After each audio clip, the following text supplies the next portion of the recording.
Has it always been wrong to invade someone's personal space, or is that a new thing? Hello and welcome to the show, Colourful Conversations with Clergyman Pete and Businessman Mark. Sexual harassment in all forms is totally unacceptable in today's Britain. Now, according to the CBI Director General, Carolyn Fairbairn, is that right?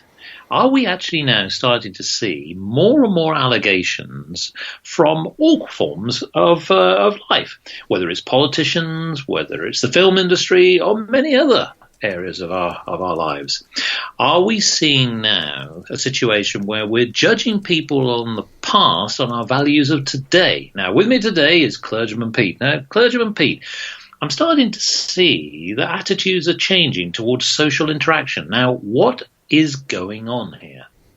Well, it's an interesting development because, in a way, I'm pleased. I welcome the idea that people are taking seriously the interaction between, especially men and women. Although it can be man on man, woman on woman. You see claims against all sorts of people. Seems to be increasing apace, and claims of sexual harassment, sexual abuse, etc. But what I'm pleased about is that people are taking it seriously, particularly men's treatment of women. I think men should be polite, should be chivalrous towards women. That's my opinion, and I've been saddened over the years to see this idea being lost. Maybe we can reclaim it. But what I can also see happening is a fierce false piety.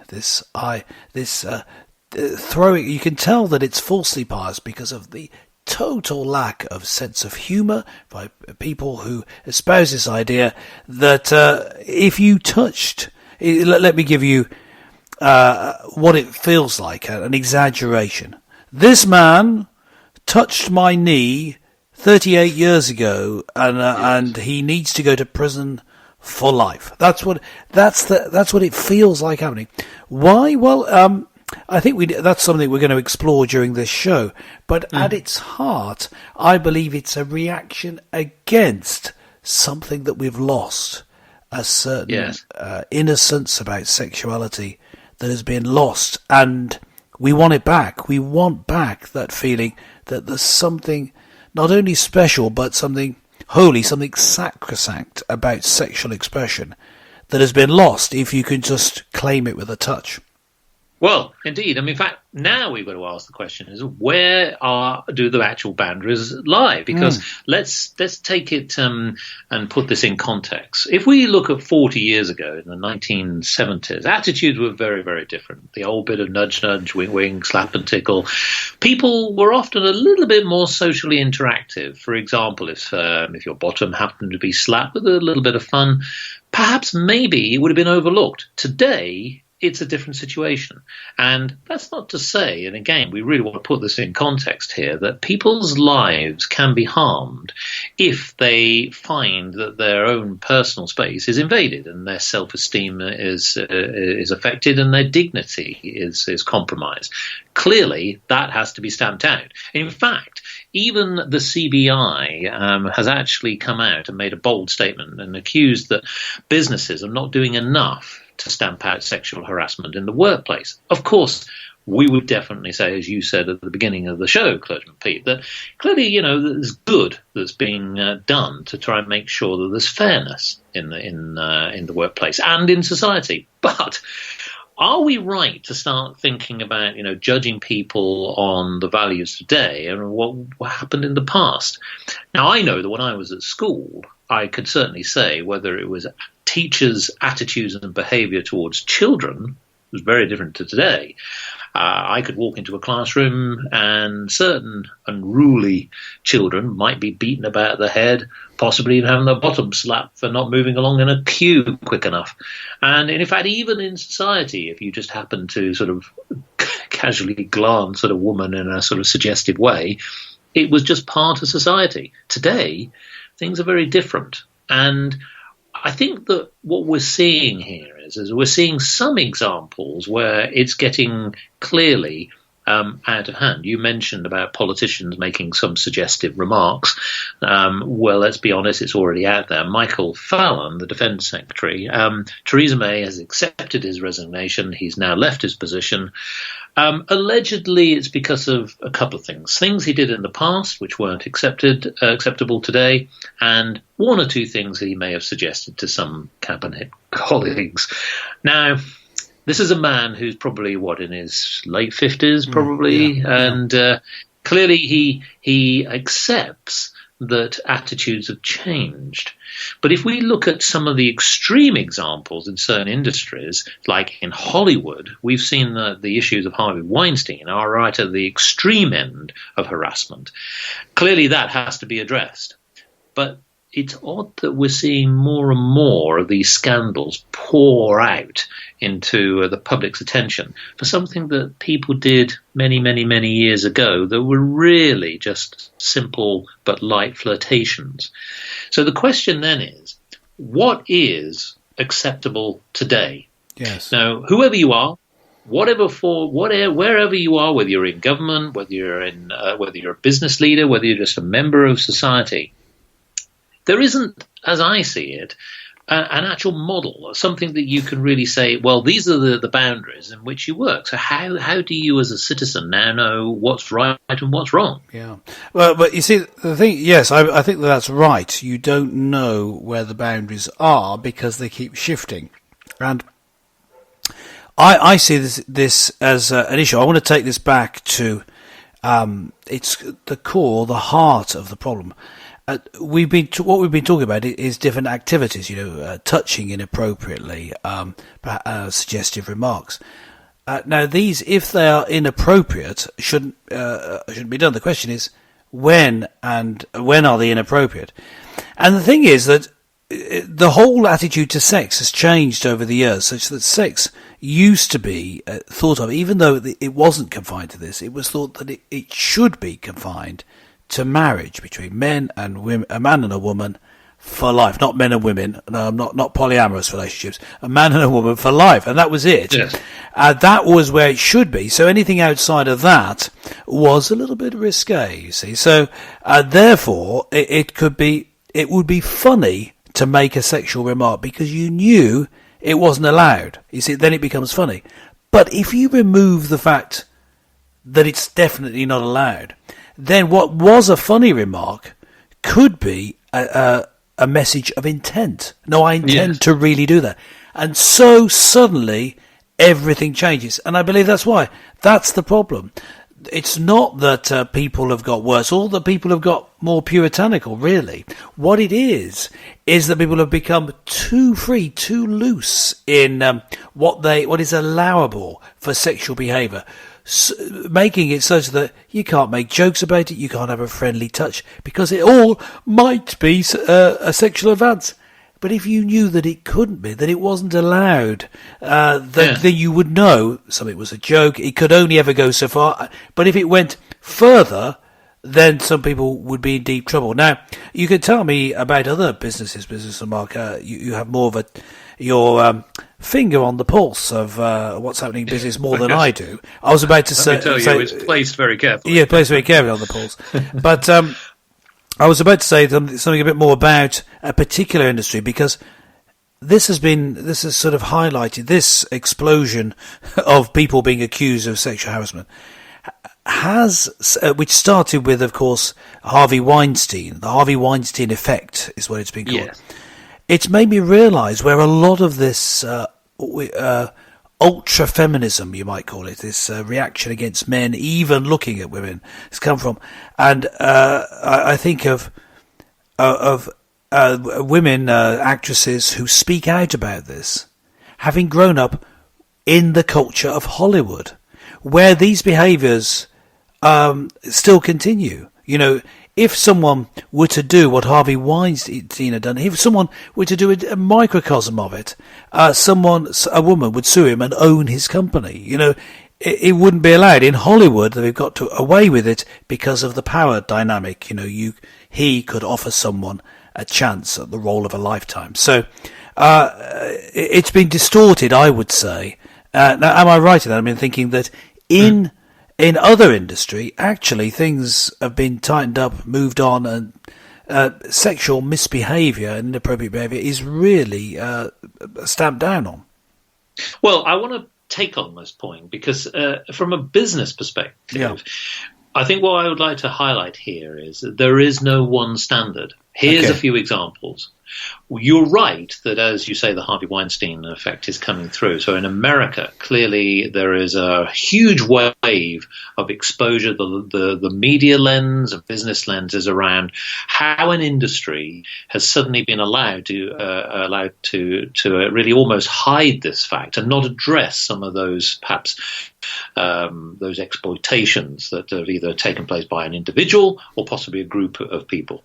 But if you look at other cultures, it's very different. So this might seem flippant, but think about it. When you're dealing with someone, whether it's in the workplace or whether it's in society, you have to adapt. So in France, for example, it's very, very common to actually greet someone with a kiss. So if you're French and you greet somebody who's French, you might kiss somebody on the cheek, you might kiss somebody on the hand, and so on. That is something that is seen as perfectly acceptable.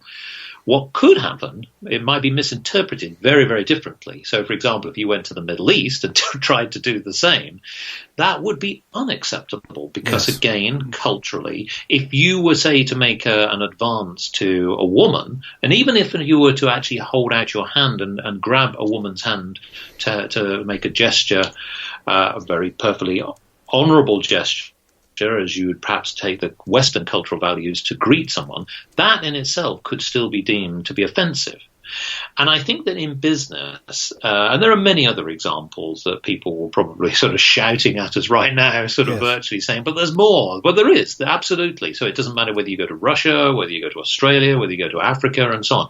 There are all these different variations.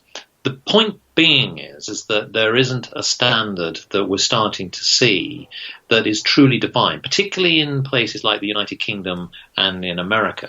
What we're seeing is an evolution and a reevaluation of all of those accepted cultures. Yeah. Now, I don't want to necessarily overshadow the point that what happens in France has nothing to do, again, of course, with what Harvey Weinstein has done. That's completely different. But what I will say is that I think there is confusion between what is accepted in business. You're right that in society, what we could say is 20, 30 years ago, many men and women might be able to bring some examples to say, actually, I was sexually harassed. Perhaps I was victimized by my boss, victimized by somebody who was in power. And that's unacceptable. Now, here's some interesting points that sort of came out recently. The BBC actually did a survey of half British women and the fifth of men have been sexually harassed at work, according to this study. And of the women who said that they'd been harassed, 63% said they did not report it to anyone, and 79% of male victims kept it to themselves. Now, the survey was commissioned after the sexual assault claims by Harvey Weinstein, which of course has spread these sexual harassment stories. Now, it's interesting that sometimes an event, an individual can spark this whole reevaluation. I call it this reevaluation, this social reevaluation. I think that we're at a turning point in society. Now, that's an interesting point because I go back to what was said by the CBI director, Carolyn Fairbairn. She recognized that establishing a supportive culture and an effective process across all businesses is a priority, particularly for business members, not just in this country, but everywhere else. We're at a turning point. Theresa May has openly now pointed out that there has to be a new way of reporting these issues. Well, the fact is the system today isn't equipped to cope with these new values that we're starting to see emerge. Yeah. Now, I agree with you that we are going potentially to the absolute extreme, this pious extreme, where you can't even make a flirtatious joke, you can't even sort of do a bit of a nudge-nudge, wink-wink scenario, which in the 1970s and even the 1980s, it was rife. Yes. Perhaps it was a little bit too much. I certainly agree in some cases that women were victimized. If you further you go back, there's no doubt about it that women were the butt of all the jokes and many other perhaps innuendos. Today, I think, ironically, if I look at the last 10 years, I think a lot has been done to reevaluate that, both in terms of fairness, equality, opportunity, and it's getting better. It's not perfect. Yeah. But what I think people need to now start doing is stop the witch hunting. Yes. Stop the witch hunting of individuals and assessing someone based upon what they may or may not have done, which, perfectly honest, well, they weren't bad people. I don't believe, and I don't have all the facts, I can't believe that Michael Fallon's a bad person. I've never seen him as a bad person. I think he has been an effective politician. I think he's a victim of what's been going on right now. I'm not necessarily going to say that what he may have said privately, and I don't know all the things he may have done, but I think that what we've got to try and do now is draw a line and actually make clear what we expect of people. In business, in society, if you don't do that, then it's always open to interpretations, and that's the problem that I see right now. Yeah, and one thing I would say in terms of language is it really is important that broadcasters, including here on the Mark and B Show, that we're careful in what we're talking about. For example, sexual harassment means something like you might be overbearing in your sexual jokes. That is not sexual abuse, and the problem is that the two are put together, and sexual abuse is not the same as rape, and these are different levels. So sexual harassment is wrong, but it's not the same level of wrongness. It's wrong, but it's not as harmful as something like sexual abuse, and not as harmful as rape. And the way that we treat it, the punishment for it should be different. Sexual harassment should be, well, you've got to stop doing that, and if you don't, well, we're going to remove you from your position. I think you should be given a chance with minor sexual harassment. That's my view. Sexual abuse, that's it. You've got to be taken out of the situation, and you should be severely punished. It could be prison time or similar. Rape, as you know, we in previous episode we know this. If it comes to the level of rape, I believe that rapists should be given the death penalty. That's or castration. I think that's something that rape is as serious and possibly more serious than murder. So I think you've got to be careful what you're talking about. Otherwise, you can say, "Oh, it's sexual harassment. Oh, he's a rapist." No, they're different things. And someone who has been guilty of sexual harassment needs to learn how to be polite and chivalrous with people. Yes.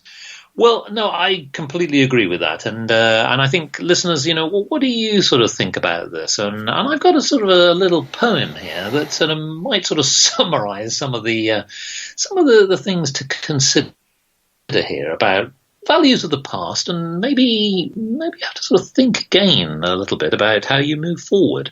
This is a little thought called Space Invaders.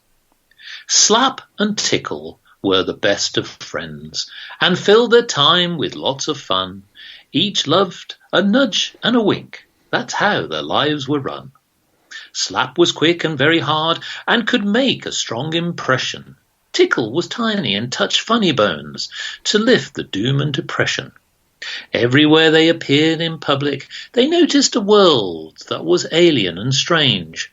As every time they socially interacted, attitudes began to change.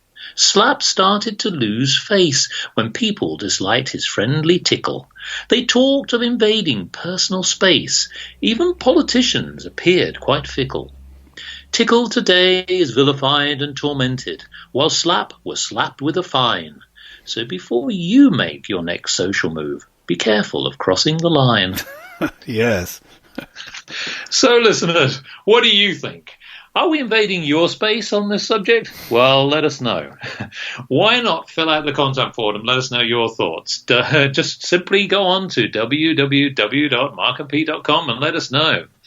Well, thanks for listening to this show. controversial as we know, but we'd love to hear from you. Join us again next time for more colourful and conservative conversations with Mark and Pete.